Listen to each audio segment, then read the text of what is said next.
Hi, എൻ്റെ പേര് ആസിഫ്. ഞാൻ കൊച്ചി സ്വദേശിയാണ്. SLK ലാസ്റ്റ് ഇയർ തൊട്ട് ഞാൻ കളികളൊക്കെ വാച്ച് ചെയ്യാറുണ്ടായിരുന്നു. SLK സ്റ്റാർട്ട് ചെയ്യുന്നുണ്ടെന്ന് അറിഞ്ഞപ്പോൾ തൊട്ട് എല്ലാ പ്ലേയേഴ്സിനെ പോലെ ഞാനും വളരെ എക്സൈറ്റഡ് ആയിരുന്നു. പക്ഷേ ലാസ്റ്റ് ഇയർ ഞാൻ I ലീഗ് കളിക്കാൻ പോയതുകൊണ്ട് എനിക്ക് SLKയിൽ ജോയിൻ ചെയ്യാൻ പറ്റിയില്ല. ഈ സീസൺ SLKയിൽ ജോയിൻ ചെയ്യാൻ പറ്റിയതിൽ വളരെ സന്തോഷമുണ്ട്.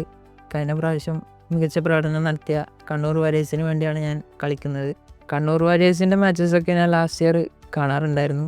അപ്പോൾ അവർ കളിക്കുന്ന സിസ്റ്റവും അവരെ ഗെയിം പ്ലേ ഒക്കെ എനിക്കും ആ ഒരു സിസ്റ്റത്തിൽ അഡാപ്റ്റ് ആവാൻ പറ്റുമെന്ന് തോന്നിയത് കൊണ്ടാണ് മെയിനായിട്ട് ഞാൻ കണ്ണൂർ വാരിയേഴ്സിൽ സൈൻ ചെയ്യാൻ കാരണം. ഈ സീസൺ വളരെ നന്നായിട്ട് പെർഫോം ചെയ്യാൻ പറ്റുമെന്ന് തന്നെയാണ് എൻ്റെ പ്രതീക്ഷ. അതുപോലെ തന്നെ കണ്ണൂർ വാരിയേഴ്സ് ഇപ്രാവശ്യം ചാമ്പ്യൻസ് ആവാൻ വേണ്ടി തന്നെയായിരിക്കും കളിക്കുന്നത്. ഈ സീസൺ കണ്ണൂർ തന്നെയാണ് നമ്മുടെ ഹോം ഗ്രൗണ്ട്. അപ്പോൾ കണ്ണൂരിലെ കാണികൾക്ക് മുന്നിൽ കളിക്കുന്നതാണ് ഈ സീസണിലെ ഏറ്റവും വലിയ ആവേശവും. വരിക, ജയിക, വാഴുക.